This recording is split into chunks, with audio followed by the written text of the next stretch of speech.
All right, so we have lots of news to get to. The Chicago Blackhawks have traded Marc-Andre Fleury to the Minnesota Wild in exchange for conditional second-round pick in 2022. The conditions for that pick are if Minnesota goes to the Western Conference Finals and Marc-Andre Fleury wins at least 4 games on their way there, then that pick upgrades to a first round in 2022. And for Minnesota, they needed an upgrade in net. I mean, it's been well documented they can score goals. But their defense has been just okay. Their goaltending has been just okay. I don't mind the job Cam Talbot's done, but with that being said, it hasn't been Stanley Cup winning level type of goaltending either. Maybe now they can get that in Marc-Andre Fleury. And also the Chicago Blackhawks retained 50% of Fleury's salary. No surprise there. Minnesota's a team that, obviously they couldn't take on the full salary, $7 million for the rest of this season. They couldn't take on that cap hit. So, it gets cut in half, and that's obviously a good thing for the Wild. I'm really excited to see what Fleury can do. I mean, he's going to a very good Minnesota team. I don't know that they're going to win the Cup just because, they have to get through a team like Colorado to do so. I mean, heck, they're going to have a really tough matchup in the first round. It looks like they're going to play more than likely the St. Louis Blues. But if Marc-Andre Fleury and the Minnesota Wild were to go all the way this year, that would really be something, as that would be Fleury's 4th Stanley Cup in his career. All right, now to some Ottawa Senators news. So last night, Nick Paul, as we all know, was traded to the Tampa Bay Lightning in exchange for Matthew Joseph and a 4th round pick in 2024, and the Sens also do retain 44.5% of Nick Paul's salary. That's kind of an odd number.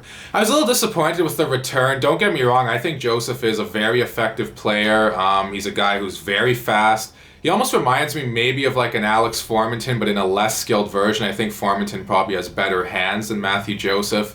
A lot of Lightning fans were saying, he's a really fast skater, but he's had a ton of breakaways this year and he can't finish. And I was like, well, Formenton's kind of the same, but he finishes his chances a lot more, it sounds like, than Joseph does. As for my disappointment on the return in this trade, I thought they could have got a higher draft pick and in a closer year.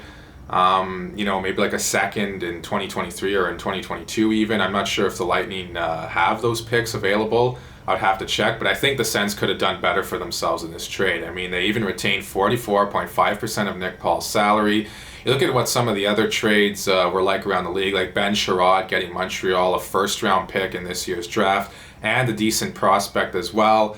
I mean, Ottawa, again, Pierre Dorion never seems to be able to get a lot for players. I mean, he did pretty well for himself a couple of years ago in the Pajot trade, picking up a 1st round pick and then ultimately drafting Ridley Greig with that 1st round pick, who looks to be like he's going to be a pretty good player for Ottawa. Still, I thought the Sens could have got a higher draft pick than a 4th. I mean, they get Matthew Joseph, I know that. That's a good thing, obviously. I'm not too big on Matthew Joseph as a player. I think he's, don't get me wrong, again, I think he's a good player, but, he's kind of a rat and stuff, not really my type of player. I think anyone who's watched this channel long enough would know that. But still, I would have liked to see Dorion pick up a higher draft pick. Okay, so after a lot of speculation that Anton Forsberg was going to either be traded at the trade deadline or play out the rest of the season in Ottawa and then sign his big ticket somewhere else, no, none of those are the cases at all. Anton Forsberg is staying around in Ottawa. He signs a 3-year deal worth $2.75 million per year. And this deal, for me, I like it, but then I don't like it. It's a tough one because, obviously, the Sens have had a history of having a goalie come in, play well, kind of a guy come in out of nowhere and play well, and that's kind of the case here with Forsberg. And then, he signs a 3-year deal, much like, Andrew Hammond and Mike Condon did, and then those two guys, they fell off.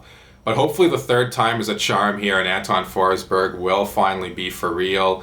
He'll be a goalie that, I don't expect him to be the ultimate starter at the end of the day, but I do expect him to hopefully be a very solid backup, give you at least 30, 35 starts, win at least 15 to 20 games out of those starts. Now this puts Ottawa in a bit of a predicament because they have Philip Gustafsson under contract for next year. Matt Murray, as we all know, is under contract for next year. So what are they going to do? Are they going to buy out Murray in the offseason? Are they going to trade Gustafsson?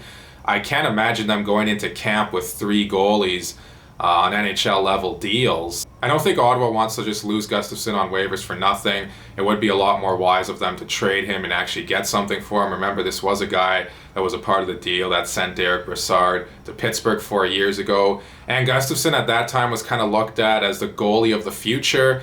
I don't really know if Pierre Dorion and the Sens management and coaching staff really feel that way anymore. Gustafsson has had a few very shaky outings recently. It'll be interesting to see how that all plays out either this offseason or maybe they make a deal at training camp. So those are my thoughts on the news today. Lots more trades to come as we know.